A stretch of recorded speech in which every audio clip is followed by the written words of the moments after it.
Bonsoir à tous, je suis ravie de vous accueillir ce soir dans cette émission, enfin cette soirée de la Fondation un peu spéciale, puisque nous sommes en 100% digital.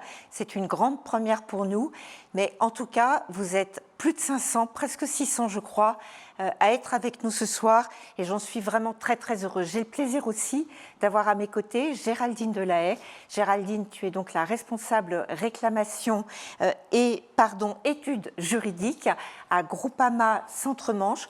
Groupama Centre-Manche, c'est la caisse régionale de Sylvie Ledilly. Bonsoir Sylvie, vice-présidente de la Fondation.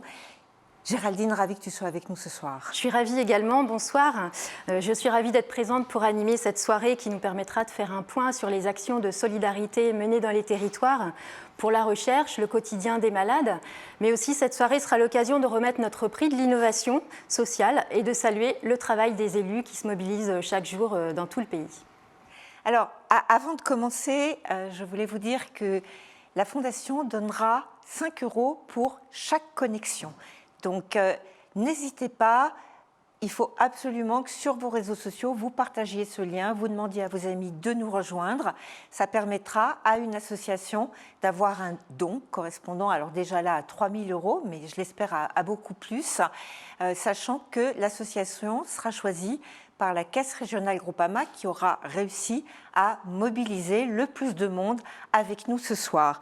Voilà, je suis aussi très heureuse d'accueillir Jean-Pierre Constant, le nouveau président de la Fondation, qui est également président de Groupama Méditerranée. Jean-Pierre, merci de nous rejoindre.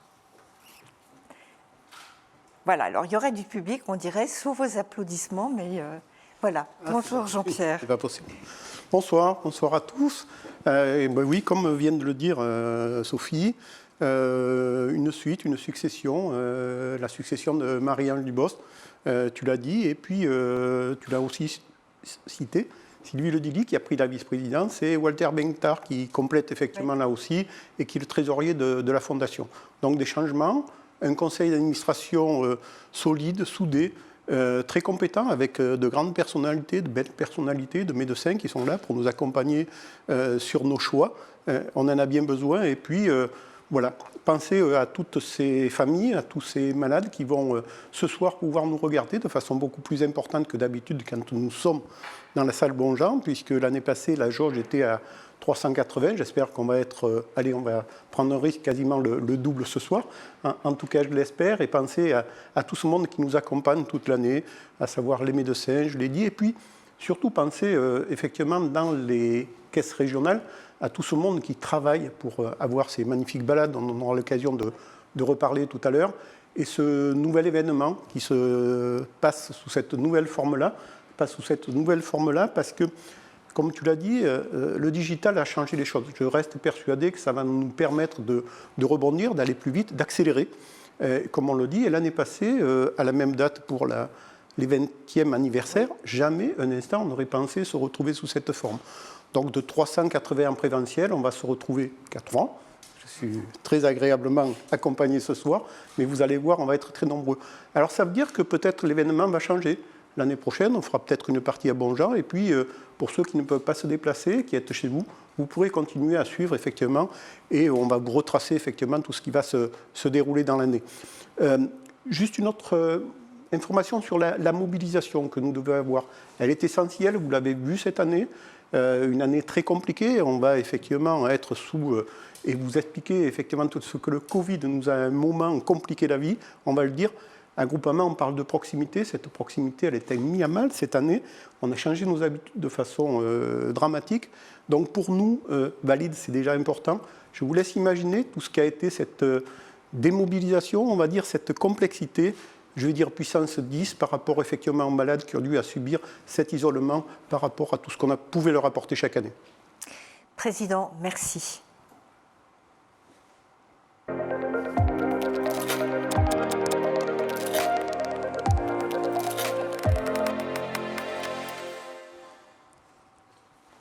Alors, tout au long de cette année, effectivement, malgré la crise sanitaire, les élus, les collaborateurs de Groupama ont cherché des moyens de continuer à soutenir les associations.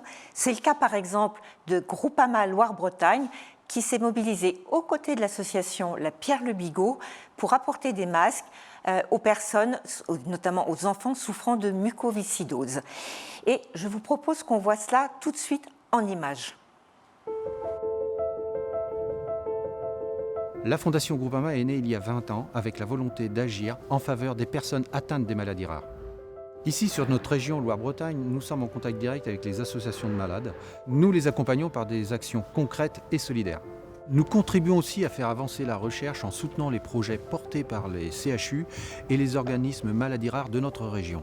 Par exemple, pendant la crise sanitaire, nous avons été en contact avec l'association Vaincre la mucoviscidose pour leur venir en aide. Les besoins étaient nombreux, d'abord pour les malades eux-mêmes, fragilisés, isolés, mais aussi pour collecter des fonds pour développer la recherche. Avec le réseau associatif et les centres de référence et de compétences, nous avons distribué plus de 30 000 masques aux personnes atteintes de mucoviscidose. Je m'appelle Zélie, j'ai 9 ans et demi, j'ai la mucoviscidose. Quand j'étais petite, je souffrais, quand je suis née, je souffrais, j'avais mal au ventre et je respirais pas bien. Je respirais beaucoup moins bien qu'aujourd'hui. Tout le sport que je fais tous les jours et tous les soins, c'est ça qui m'a aidée à mieux respirer et à être un peu, mieux quoi. Alors la période Covid, c'est une période qui a été forcément compliquée pour tout le monde. On fait encore plus attention que les autres parce qu'on se dit mince, là on a un enfant qui est fragile et vulnérable et il ne faut pas qu'elle l'attrape. Et puis comme tout le monde, on a manqué de masques, forcément.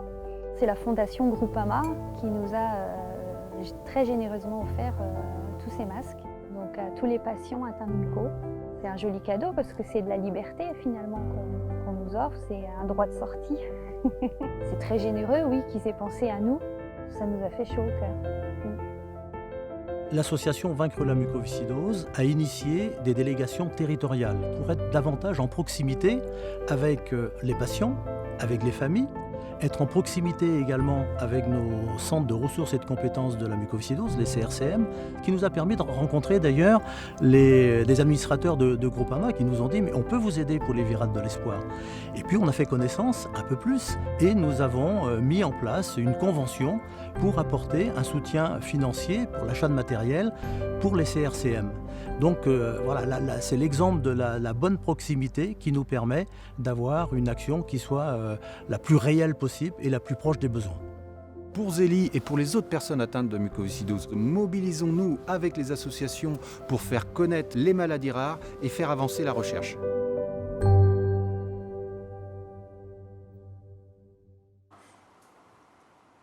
Un très beau film, vous le voyez, une très belle action menée par Loire-Bretagne qui a permis de recueillir un petit peu plus de 110 000 euros, qui va être essentiellement sur des actions mucoviscidose, mais on aura l'occasion d'y revenir un petit peu plus tard. Alors on peut également citer une initiative innovante lancée par Groupama Grand Est et reprise par Groupama Centre-Atlantique en partenariat avec Securama, qui est une société experte en solutions de protection et de prévention au travail, avec laquelle les deux caisses régionales travaillent. Cette entreprise a prévu de reverser à la Fondation un pourcentage non négligeable de son chiffre d'affaires réalisé par la vente de matériel de protection Covid. Anne-Sophie Létang-Sagé-Pétrice, directrice des relations publiques et de l'action mutualiste de Groupama Centre-Atlantique, est avec nous. Anne-Sophie, peux-tu nous préciser en quoi consiste ce partenariat et quels ont été ses résultats ? Oui, bonsoir à tous. Alors effectivement, Groupama Centre-Atlantique a repris la très bonne initiative de Groupama Grand Est en travaillant sur un partenariat entre la Fondation Groupama, Groupama Grand Est et Groupama Centre-Atlantique. Alors, comment notre partenariat est construit ? Nos élus ont accès au catalogue de produits Securama et réalisent des commandes tout au long de l'année.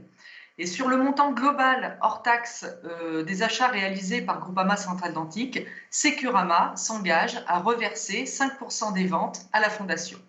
Alors, bien entendu, on n'oblige pas nos nos élus à commander absolument sur le catalogue Securama, mais par contre, il est important que quand ils commandent, ils savent qu'ils contribuent indirectement à la fondation Groupama.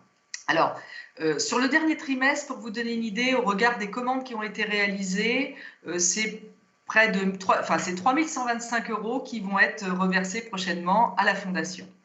Alors, pour autant, nos souhaits, nos engagements, notamment vis-à-vis du professeur Grosset de l'INSERM de Bordeaux et des équipes de la commission communication présidée par Christelle Deborde, nous tenons absolument à continuer nos actions. Bien entendu, nous aurons l'année 2021 pour, je l'espère, organiser des balades en vrai, organiser des actions. Mais c'est vrai que ce partenariat va contribuer à améliorer notre contribution à la Fondation Groupama. Ce sont plus de 5 000 € que Securama versera à une association Maladies Rares au titre des ventes 2020. Le partenariat se poursuit en 2021. Bravo et merci beaucoup à vous.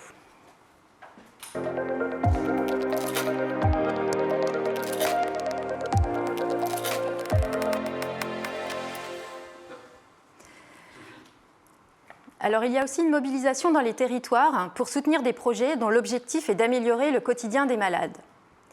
C'est ainsi qu'a été signé un partenariat avec le CHU de Toulouse pour la création d'un programme d'éducation thérapeutique du patient pour les jeunes atteints du syndrome de Marfan. Alors, l'éducation thérapeutique du patient, elle vise à mieux aider les patients et leurs proches à vivre avec la maladie et le traitement, et ça dans leur vie professionnelle, personnelle, affective, sociale. Professeur Yves Dulac, vous êtes alors cardiopédiatre au CHU de Toulouse, hôpital des enfants, coordinateur du centre de référence maladies rares, syndrome de Marfan et apparentés, au sein du CHU toujours, et coordinateur éducation thérapeutique, labellisé ARS Occitanie, membre du conseil scientifique de l'AFM et de l'association Marfan. Est-ce que vous pouvez nous rappeler rapidement quelles sont les spécificités de ce syndrome de Marfan ? Alors, le syndrome de Marfan, bonjour à tous. D'abord, le syndrome de Marfan, c'est une maladie génétique rare, avec une prévalence de 1 pour 5000, en rapport avec une fragilité du tissu conjonctif, et caractérisée par l'association d'une atteinte oculaire, squelettique, par une croissance excessive des os longs, et cardiovasculaire, avec le risque de dilatation de l'aorte et de rupture et de dissection de cette aorte. La prise en charge préventive par le dépistage familial, par les traitements, notamment chirurgicaux et bêta-bloquants, ont permis de gagner 30 ans d'espérance de vie dans cette pathologie, et il est aujourd'hui pertinent de s'intéresser à la qualité de vie des patients. Alors docteur, comment va se dérouler ce programme et que va-t-il concrètement apporter aux jeunes atteints du syndrome de Marfan ? Alors, plusieurs études ont montré que le syndrome de Marfan affecte négativement la qualité de vie des patients, de l'enfance à l'âge adulte. La fatigue chronique, la diminution de l'endurance physique sont des plaintes quasi constantes des patients avec syndrome de Marfan et retentissent sur leur activité quotidienne. Plusieurs analyses et méta-analyses ont montré que l'éducation thérapeutique, par contre, toute pathologie confondue, participe à l'amélioration de la qualité de vie du patient par l'acquisition de compétences, de comportements et à des bienfaits psychosociaux qui encouragent l'autonomie et l'autorégulation. Pour répondre aux directives du 3e plan maladies rares, qui est d'intégrer aux soins des programmes d'éducation thérapeutique pour permettre aux patients d'être plus actifs et plus autonomes dans sa prise en charge, nous avions proposé une étude pilote au sein de la filière maladies rares FAFA-Multi. Donc nous avons développé un programme d'éducation thérapeutique avec un fort accent sur la prévention, mais aussi sur le sport, sur les activités physiques, en promouvant notamment la réhabilitation cardio-respiratoire et musculaire. Notre programme est multicentrique puisqu'il associe le centre de référence du CHU de Toulouse, mais aussi le centre de référence du CHU de Marseille et le CHU de Montpellier. Il inclura un groupe de transition, des patients qui ont entre 15 et 25 ans, et associera l'association de famille Marfan. Il intégrera des groupes pédagogiques, Marfan c'est quoi, Bouger avec Marfan, des ateliers de communication sur l'estime de soi, des ateliers socio-administratifs pour les aidants, et en présentiel ou en webconférence sécurisée dans les conditions actuelles. Notre étude de recherche clinique, qui s'appelle MAVI, consiste à évaluer le bénéfice et bienfait de cette éducation thérapeutique sur la qualité de vie des patients, sur leur activité physique, sur la connaissance de l'affection. nous pensons pouvoir inclure 60 patients avec les différents centres jusqu'en fin 2022. Et donc, je remercie beaucoup la Fondation Groupama pour cette aide dans ce projet.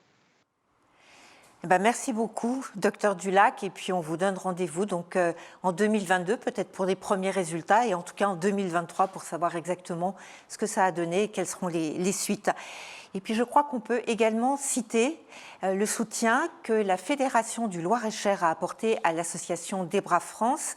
Des Bras France, c'est une maladie qui touche les enfants, c'est les enfants papillons, c'est ce qu'on appelle l'épidermolyse bulleuse. C'est une maladie qui fait un quotidien extrêmement compliqué et surtout extrêmement souffrant. Et le don de 4 500 € qui a été remis par cette fédération à l'association lui permet de proposer les services d'une psychologue clinicienne, et ça va faire certainement beaucoup de bien aux enfants. En tout cas, ça va leur faire du bien à la tête et ça devrait les aider à supporter le quotidien.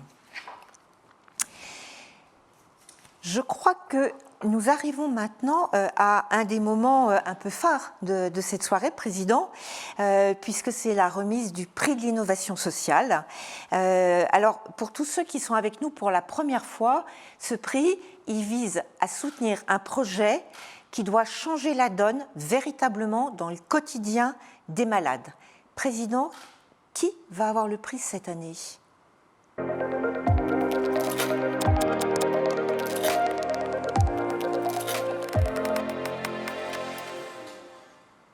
Alors rappelez, déjà dans un premier temps, vous rappelez qu'effectivement il y a 36 projets qui ont été remis. C'est pas rien, c'est certainement l'année la plus importante. Et puis 4 ont été sélectionnés, je le disais tout à l'heure, par un comité de sélection, par des gens très largement compétents. Et puis, comme vient de le dire Sophie, essentiellement aujourd'hui sur l'informatique, la robotique, tout ce qui va pouvoir aider les personnes en difficulté à être accompagnées. Alors je vais être obligé là effectivement de le dire, puisque je ne vais pas faire attendre plus longtemps. C'est le projet de la filière BrainStims qui a été retenu. Cette filière est rattachée au CHU d'Angers. Elle rassemble 500 pathologies rares du système nerveux central chez l'adulte et chez l'enfant. Et je suis ravi de remettre ce prix au président et au professeur Verny qui œuvre avec nous. Alors j'ai dit président parce que le professeur Verny est avec nous depuis longtemps sur la fondation et il siège à notre comité scientifique. Absolument. Professeur, félicitations. Alors, je vous propose maintenant de regarder un film qui a été réalisé avec l'aide de Groupama Loire-Bretagne pour nous présenter ce robot et logiciel Caromaran.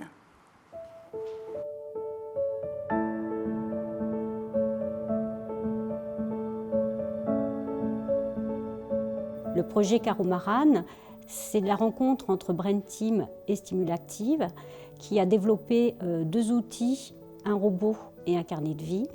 Le premier objectif, c'est d'expérimenter le robot, de voir en quoi il est adapté aux maladies rares neuroévolutives, de voir aussi à qui il s'adresse et éventuellement de voir les évolutions qu'on peut lui apporter. Bonjour, je suis Pierre Rouault, je suis le créateur de la société Stimulactive. Je suis aujourd'hui à l'IEM de la Marière avec pour la première fois la possibilité de venir présenter mon petit robot Lou, le petit robot qu'on a créé. J'ai connu dans un cadre familial la maladie de Parkinson avec une vraie problématique pour la famille et pour finalement un usager en perte d'autonomie. Au quotidien, vous avez plusieurs personnes qui s'occupent de vous et à chaque fois, vous devez répéter votre histoire. C'est très désagréable et ça, toutes les familles qui sont confrontées à la maladie l'ont connu. Donc, je me suis rapproché du CHU de Limoges et avec eux, on a créé une application avec l'idée que tout professionnel qui vient en établissement ou à la maison puisse accéder à mon histoire de vie pour créer du lien avec moi. Vous êtes ici à l'IEM, Institut d'éducation motrice, APF France Handicap, La Marière, à Nantes. Et nous accueillons 60 jeunes en situation de handicap moteur entre 5 et 20 ans. Nous utilisons déjà les outils informatiques de façon large et des outils de communication. Donc nous étions tout à fait disposés et motivés pour participer à la mise en œuvre et en tout cas à l'analyse des possibilités du projet Caromaran auprès des enfants avec un handicap moteur relativement lourd qui rentrent en fait dans du handicap rare avec des besoins essentiels d'accompagnement, de lien avec la famille, de soutien, de pouvoir communiquer et de pouvoir en tout cas gagner en autonomie en demandant à ne pas avoir forcément un adulte de présent en permanence à côté d'eux, ce qui leur permet d'être complètement acteurs. Donc c'est dans cette démarche que nous sommes rentrés dans le dispositif Mais c'est l'autonomie avec un grand A, c'est-à-dire ce qu'on recherche surtout, c'est que le jeune puisse exprimer son désir, exprimer ses envies.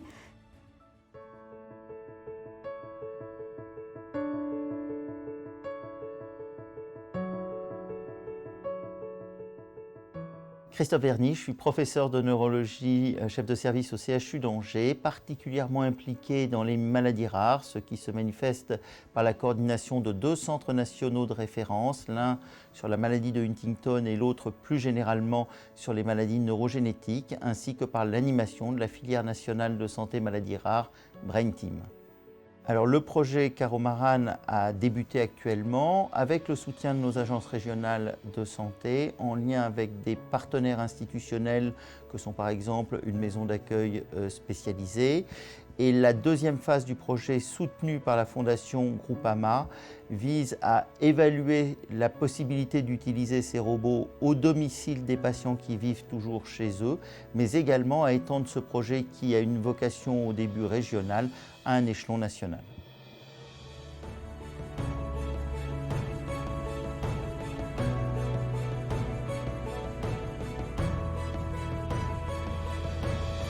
Cette solution-là est un support pour les professionnels. Il est hors de question que le petit robot, vous le voyez, il ne se déplace pas, il n'est pas là pour remplacer l'humain.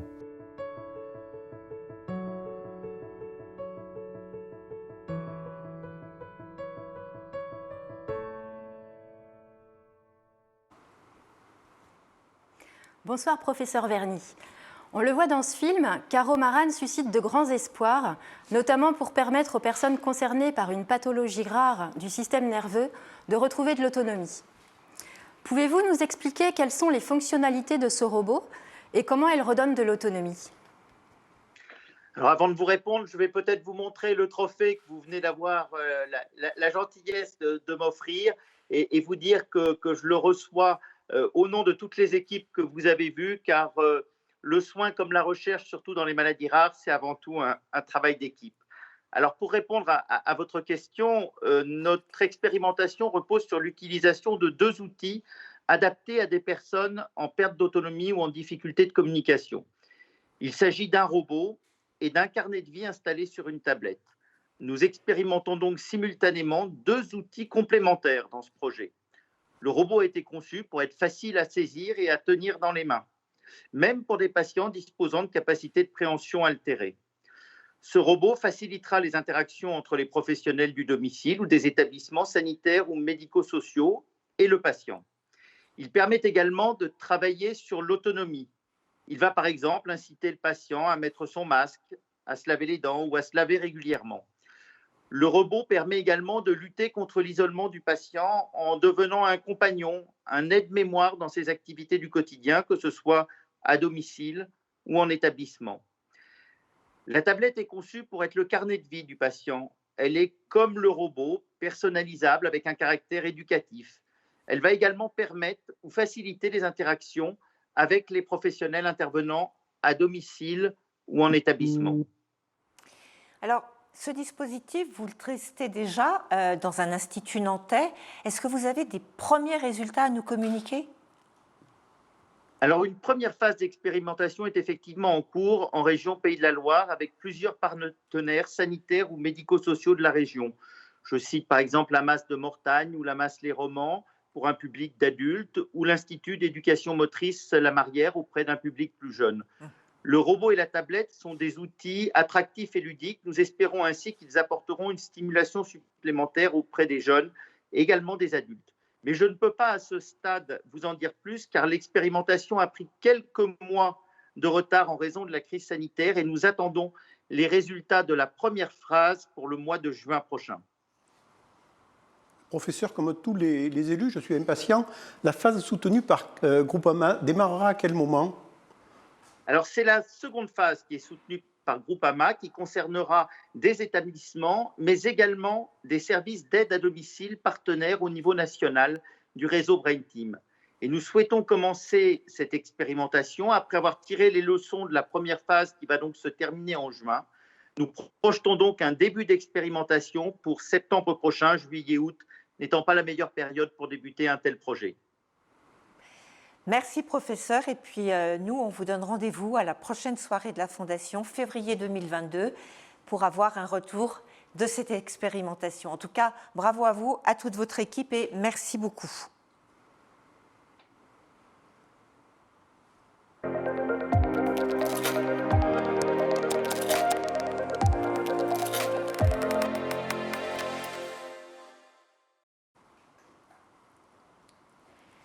Alors, vous le savez, depuis maintenant 21 ans, la Fondation soutient la recherche, déjà 40 projets de recherche ou chercheurs soutenus. En 2020, ce sont 6 projets scientifiques que nous avons soutenus. Parmi eux, celui porté par le CHU de Reims pour, alors je lis, pardon, mais une étude des 4500 gènes connus dans le cadre d'un programme fente labiopalatine, approche étiologique. Bonsoir, professeur François. Vous êtes la chef du service chirurgie plastique, reconstructrice et esthétique au CHU de Reims et également coordonnatrice du centre de compétences maladies rares MAFAS, fente et malformations faciales au CHU de Reims. Pouvez-vous nous rappeler en quelques mots ce que sont les fentes labiopalatines et quelles difficultés elles posent ? Oui, bonsoir. Donc les fentes correspondent à des malformations qui sont congénitales. On naît comme ça avec une fente au niveau de la lèvre ou au niveau du palais. C'est une pathologie rare mais qui touche quand même environ 1 sur 700 enfants. La prise en charge reste complexe, elle est multidisciplinaire avec de la chirurgie évidemment, mais aussi des prises en charge par des orthophonistes, orthodontistes, psychologues et tout un tas de personnes qui tournent tout autour des enfants pour essayer d'améliorer leur intégration sociale et leur vécu au quotidien. Alors pourquoi initier une étude sur ces fentes labiopalatines, qu'en attendez-vous ? Alors, on a décidé de travailler sur la partie génétique pour essayer de comprendre pourquoi ces fentes persistent au moment de l'embryologie et pouvoir ainsi expliquer aux familles d'où vient cette pathologie-là, expliquer le risque de récurrence, c'est-à-dire que les pathologies reviennent, et expliquer pour la continuité et voir si on ne peut pas agir sur, par exemple, les causes qui sont multifactorielles, comme les causes environnementales, les déficits de carence vitaminique ou les toxiques comme le tabac ou tout un tas d'autres produits néfastes sur lesquels on pourrait agir pour diminuer ce risque. Et alors, est-ce que vous pouvez nous dire concrètement en quoi elle va consister, puis peut-être nous définir un peu plus ce qu'est une étude étiologique ? Oui, alors une étude étiologique, c'est-à-dire qu'on s'intéresse vraiment à la cause, essayer de comprendre pourquoi cette pathologie existe.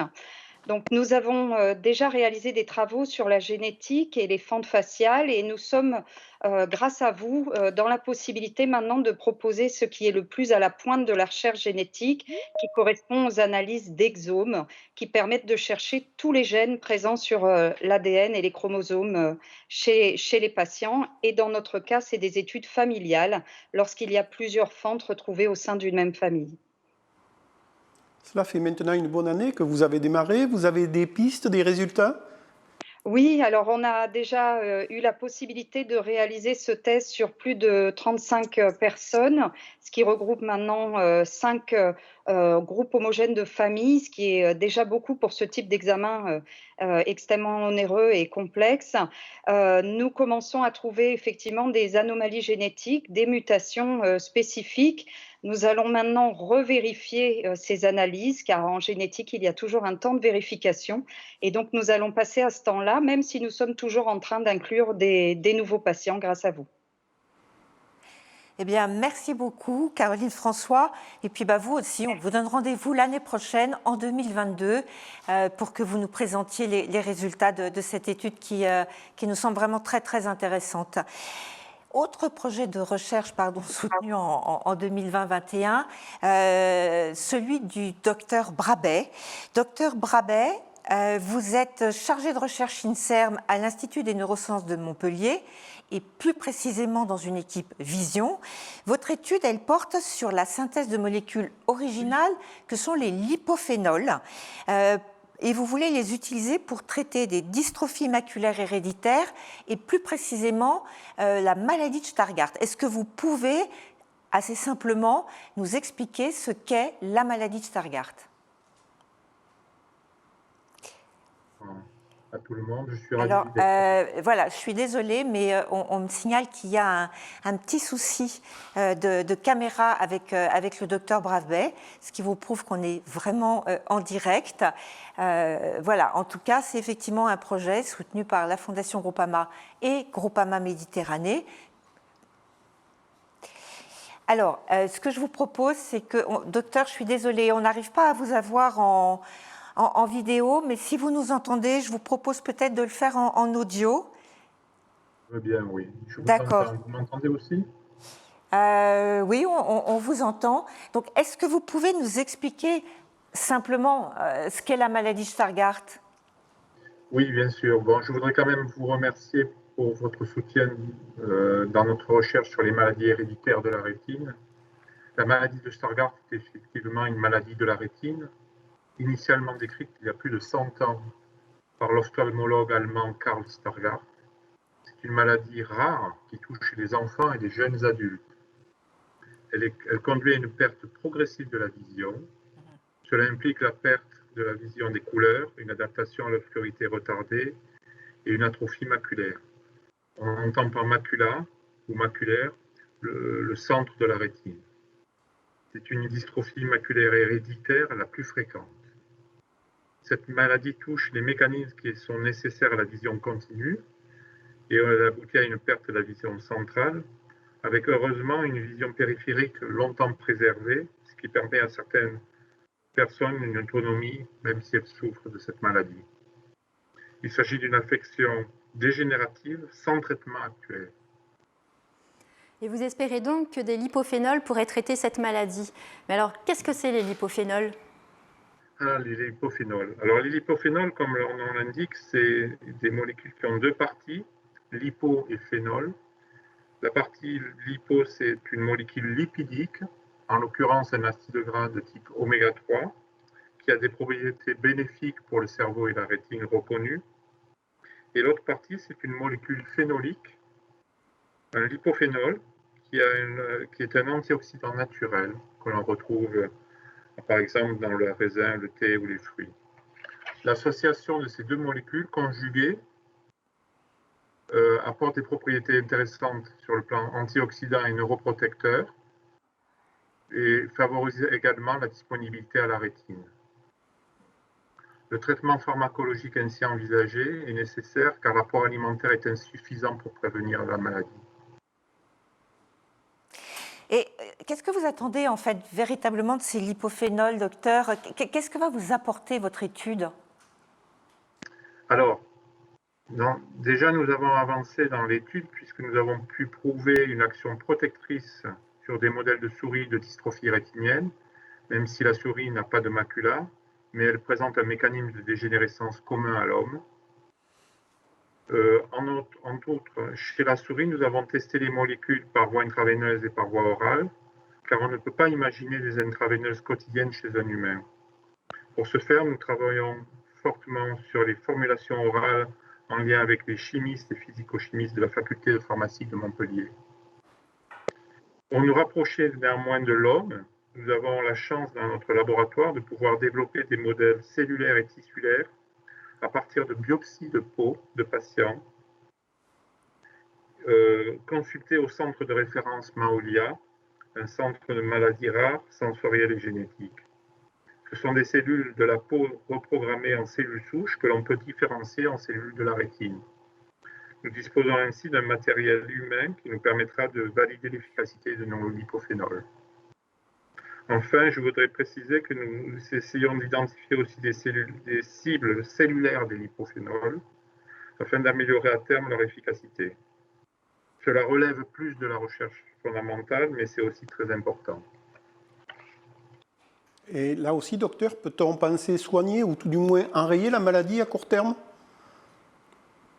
Alors, pour soigner la maladie, nous devons d'abord établir des preuves de concept qui intéresseront les industriels qui pourront ainsi envisager de prendre le projet en main pour développer des lipophénols, faire des essais précliniques et passer en phase clinique. Nous envisageons d'ici un an de monter une start-up grâce à la SAT, la Société de transfert de technologie en Occitanie, pour faire tous les essais nécessaires au passage en clinique. Ces essais cliniques serviront à valider la tolérance de ces molécules ainsi que leur efficacité, bien entendu. Viendront ensuite des essais de phase 3 sur un échantillon plus grand pour valider le traitement pharmaceutique. Enfin, je finirai en précisant que nous avons montré que ces molécules lipophénoliques avaient des actions préventives et non curatives. On peut néanmoins espérer que cela freinera le développement de la maladie si elle est déjà engagée. Merci beaucoup, docteur. Nous croisons les doigts parce qu'on peut dire vraiment que ce projet est porteur d'espoir. Alors nous arrivons maintenant à un nouveau temps fort de cette soirée, temps fort qui a encore plus d'importance aujourd'hui puisqu'il s'agit de la remise des trophées.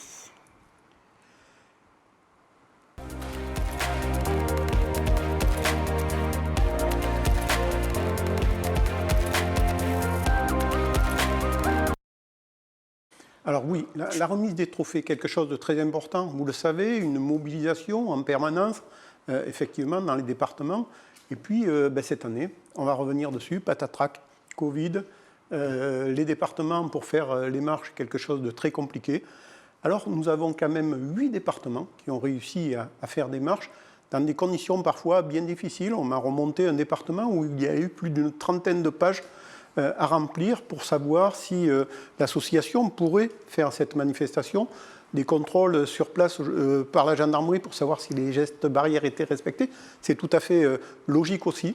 Et donc du coup, ces trophées, on va dire, qui étaient remis en fonction du plus grand nombre de départements et qui avaient le nombre de participants, d'endroits où on va dire qui était récolté le plus d'argent par rapport au nombre de participants, on a décidé de donner 8 trophées aux 8 départements qui s'étaient mobilisés cette année.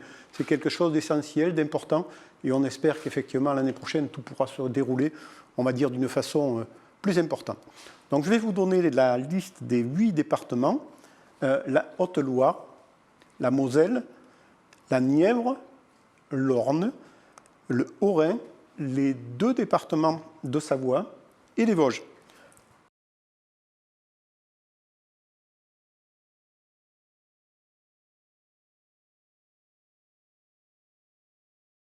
Puis l'Orne pour une balade assez particulière, puisqu'elle s'est déroulée effectivement dans un parc animalier, Sophie. Eh bien, félicitations à tous, vous, élus, référents, autres élus qui avaient soutenu les référents. Et pour parler concrètement de ces balades et ce qu'elles apportent aux associations, je suis très heureuse d'accueillir Isabelle Coste, d'accueillir presque sur ce plateau en tout cas, Isabelle Coste et Clara Peter de l'association Autour du Bépane. C'est pour vous que la Moselle a marché justement. Est-ce que vous pouvez nous expliquer ce qu'est le Bépane ? Sophie, le Bépane est une maladie rare, elle fait partie des maladies neurodégénératives. En France, environ 30 à 40 patients. Elle concerne plus particulièrement les enfants et les jeunes adultes. Et c'est une maladie donc, où les patients sont assez, dans toute la France, assez éloignés. De par le diagnostic encore pas assez présent. Voilà. Alors Clara Peter, vous êtes secrétaire de l'association et c'est grâce à vous, je crois, que la Moselle a connu l'association Autour du Bépane. Isabelle Coste, vous êtes venue de Roanne avec votre mari et vos enfants pour participer à la balade. Pouvez-vous toutes les deux nous dire ce que cet événement vous a apporté ? Alors, notre association a été accueillie à Bambiderstroff, en Moselle, sur le site du Bambèche, pour faire connaître cette maladie rare. 605 marcheurs étaient au rendez-vous et ont contribué à la récolte de 11 500 €. Cette somme versée à l'association a permis la réalisation de notre projet qui consistait à organiser un week-end répit pour les familles membres de l'association et touchées par la maladie. Je tiens ce soir à remercier une fois de plus les organisateurs de cette balade solidaire, les bénévoles et les élus locaux qui se sont mobilisés pour l'organiser malgré le contexte sanitaire. Je retiens également de cette journée toute la charge émotionnelle qui s'en est dégagée en fin de journée. Merci. Et ce week-end a donc pu se tenir malgré la crise sanitaire ? Tout à fait. Oui, en fait, nous avons pu faire le week-end répit en septembre, où là, il y a eu toutes les familles et les fratries et les enfants en situation de handicap qui ont pu bénéficier d'activités pour eux, les enfants. Donc, il y a eu beaucoup de choses adaptées à leur handicap et les frères et sœurs et les familles pouvaient donc avoir un moment de répit. Nous avons aussi, comme fait chaque année l'association, pu accueillir les chercheurs et ça a été un moment vraiment important pour que les familles puissent comprendre un petit peu où en étaient les recherches et pour qu'il y ait vraiment un lien entre les chercheurs et les familles. Voilà. Donc, on remercie énormément la Fondation Groupama. Cela nous a permis vraiment de rencontrer de très, très belles personnes, d'avoir des moments vraiment riches en émotions. Ça a été vraiment une manifestation extraordinaire. Eh ben, merci à vous deux et félicitations effectivement à tous les élus qui se mobilisent. Ce genre de témoignage fait chaud au cœur. Et d'ailleurs, nous accueillons maintenant Caroline Pécher. Alors vous êtes la vice-présidente de l'association Coffin Syrie France. Et c'est pour vous que les élus de la Nièvre et une autre association d'ailleurs, Ensemble pour les Noïques, ont marché à Lusy. Est-ce que vous pouvez nous dire ce qu'est le syndrome de Coffin Syrie ? Oui, alors bonsoir à tous. Le syndrome de Coffin Syrie, en fait, c'est une maladie génétique rare qui a été découverte assez récemment en 2012. Il y a une cartographie de symptômes qui est assez identique à l'ensemble des personnes qui sont impactées par ce syndrome, mais avec des degrés de sévérité qui sont différents. Ce qu'il faut retenir, c'est un retard global de développement, avec un retard de croissance, des troubles du spectre autistique, des anomalies cardiaques, de la dyspraxie, des difficultés pour s'alimenter. Comme je vous l'ai dit, le syndrome a été découvert assez récemment. On a beaucoup de familles qui se sont retrouvées isolées et un peu en détresse, mais grâce aux réseaux sociaux qui ont réussi à se retrouver. Et en fait, on a vite compris la nécessité de former une association nationale avec des objectifs très simples, de se regrouper, de se faire connaître, de se soutenir évidemment, et puis de promouvoir la recherche médicale avec, par exemple, un protocole national de soins que nous sommes en train d'élaborer avec des généticiens et des chercheurs pour qu'il soit diffusé le plus largement possible à partir du 2e semestre de cette année et pour que les diagnostics soient plus précoces. Parce qu'aujourd'hui, on a par exemple de jeunes adultes qui sont restés très longtemps sans poser le mot sur leur maladie. Et donc, comme vous l'avez dit, il y a une balade solidaire qui a été organisée à Lusy, grâce aux élus référents du Sud-Morvan, avec 400 marcheurs qui se sont réunis et environ 5 000 € qui ont été récoltés et reversés par Ensemble pour les Noïques à l'association Coffin Syrie France. Et vous voyez les illustrations, ce montant va nous permettre d'organiser en fin d'année une nouvelle rencontre des familles. Ça, ce sont les photos de la rencontre de la précédente édition. En fin d'année, on l'espère, malgré le contexte sanitaire, afin de pouvoir se connaître pour toutes les familles qui sont nouvellement diagnostiquées. Et juste pour terminer, je vous donne juste rendez-vous le 6 juin à Clamecy parce que nous allons organiser une nouvelle balade solidaire. Eh ben, bravo, merci à vous.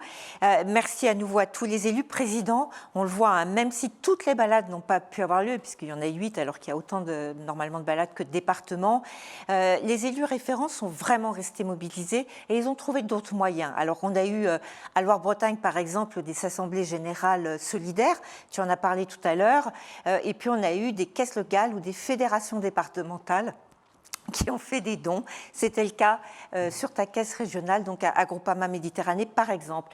Et je crois qu'il faut vraiment saluer tout ça parce qu'au total, malgré la crise, malgré l'absence des balades, malgré l'absence de cette possibilité de se retrouver tous ensemble et de collecter des dons, eh bien ce sont 330 000 € que les élus référents ont réussi quand même à avoir et à reverser à des associations ou à des chercheurs. Donc vraiment, félicitations et merci à tous. Merci Sophie pour ces mots. Alors on ne peut pas ne pas parler des balades solidaires et des événements qui se passent dans les départements sans penser à Jean-Louis Barthaud. Est-ce que Jean-Louis, tu es là? Oui. Ah bon? Est-ce que tu nous vois, Jean-Louis? Est-ce que tu nous vois? Oui, je te vois très bien. Alors tu vois, c'est pas tout à fait la même, mais... La moustache de travers. Non, Jean-Louis, on ne pouvait pas clôturer sans parler de lui. Moi, je connaissais le bonhomme à Groupama et j'ai rencontré un grand monsieur. J'ai rencontré un grand monsieur parce que quand on arrive à Groupama, mon baptême du feu, ça a été d'être envoyé à Groupama Grand Est, à l'Assemblée Générale. C'est là où on va représenter le groupe, et je vois que Jean-Louis est en train de sourire. J'avais regardé sur les cartes, on devait avoir demi-heure de voiture.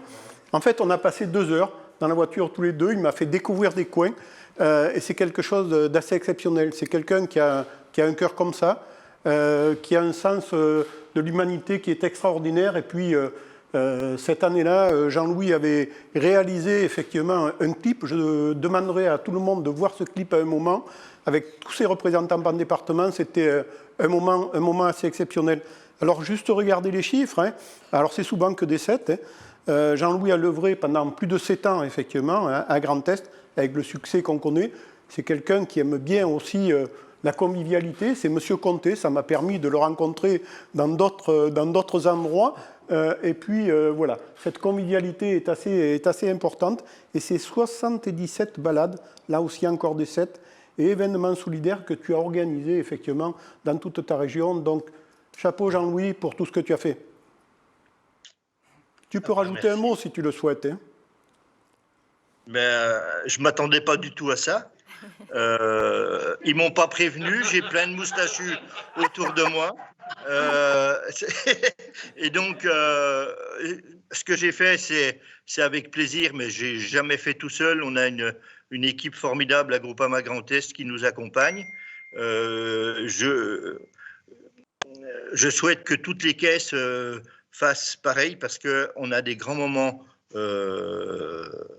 intenses de rencontres, comme l'a signalé autour du BEPAN. On a eu des moments extrêmement forts que l'on connaît qu'à travers ce genre de manifestation. Donc, je vous encourage tous le 6 juin à vous rendre dans toutes les balades, et je vais sévir parce que personne ne m'a rien dit. J'étais là d'une tranquillité absolue, et ben voilà, merci pour ces mots sympathiques, et comme je dis gentiment, il n'y a pas de retraite à la Fondation, donc vous allez me supporter encore quelques temps. Voilà.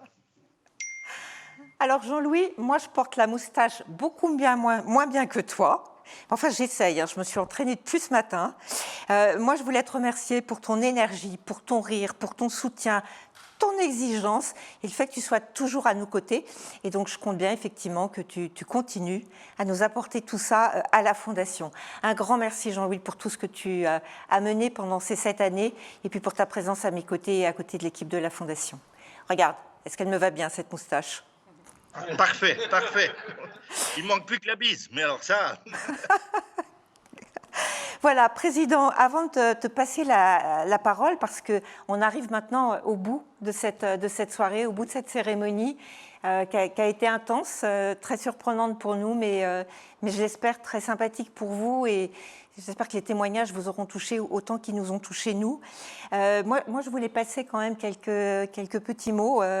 D'abord, je voulais remercier Céline Darguès, Gaël Martin, Audrey Auger, Groupama Loire-Bretagne, Stéphane Janus et Jean-Louis, que l'on a vu là, parce que tous, vous nous avez aidés à concevoir cette soirée. Ça fait quand même quelques semaines que vous travaillez avec Claire pour essayer de l'organiser, de la rythmer. Merci beaucoup. Merci à l'équipe de la Fondation.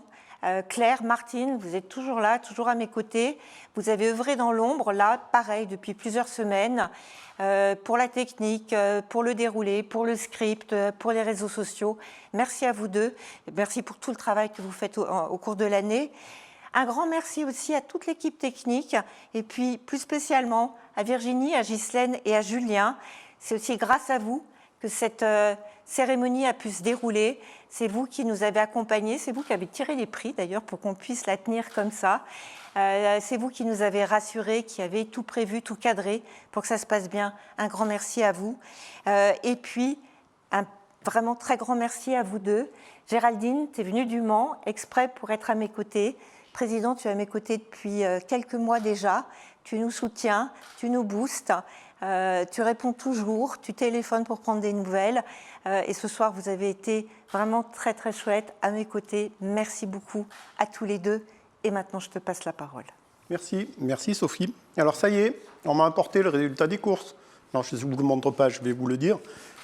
380 personnes l'année passée. dans la salle Bonjean. Quand je vous disais qu'on va pouvoir multiplier le nombre, oui, il va falloir faire un gros chèque, Sophie, oui, effectivement. C'est 1577 personnes qui étaient connectées, là, ce soir. 1577, donc tu vois, ça confirme que l'événement, on va le faire en 2 fois l'année prochaine. Une partie, effectivement, en présentiel à Bonjean, et puis vous pourrez continuer, effectivement, à nous regarder et participer si vous êtes éloigné ou dans l'impossibilité de vous déplacer. Donc 1577 personnes, et la caisse régionale qui a le plus cliqué, c'est Groupama GR2A, voilà, on va le dire. Et le chèque qui sera fait est de 7 885 €, Sophie. Et l'association, c'est le réseau Lucide qui accompagne les parents d'enfants atteints de handicap mental sévère. Oui. Voilà pour ces informations. Tu connais l'association ? C'est l'association Luciole, mais oui, c'est une belle association. D'accord. Très bien. Vous remercier. Moi, je n'ai pas vu passer le temps. Je suis prêt à rester un petit peu plus. Donc, je pense que l'année prochaine, on osera peut-être vous faire un petit peu plus long. J'espère que vous avez passé cette soirée avec nous en la trouvant très, très intéressante. On apprend beaucoup de choses, on a beaucoup envie de donner. Et puis, n'oubliez pas certaines dates que je vais vous repréciser. Les balades, le 6 juin. Les balades, le 6 juin. Alors, dans quelle configuration on sera ? On ne le sait pas aujourd'hui, mais vous avez été inventif cette année. Continuez à l'être, on en a besoin. Et je le redis, les malades en ont d'autant plus besoin que la situation est compliquée pour eux avec les pertes de repères qu'on a aujourd'hui. Et puis, une deuxième date, qui est dès ce dimanche, c'est la journée internationale effectivement des maladies rares. Et n'hésitez pas à aller sur le site de l'Alliance des maladies rares pour connaître effectivement les manifestations qui seront organisées. Donc une fois de plus, vous remercier pour votre présence, vous remercier pour votre action tout au long de l'année. Et puis prenez bien soin de vous, de tous les vôtres. Merci à tous.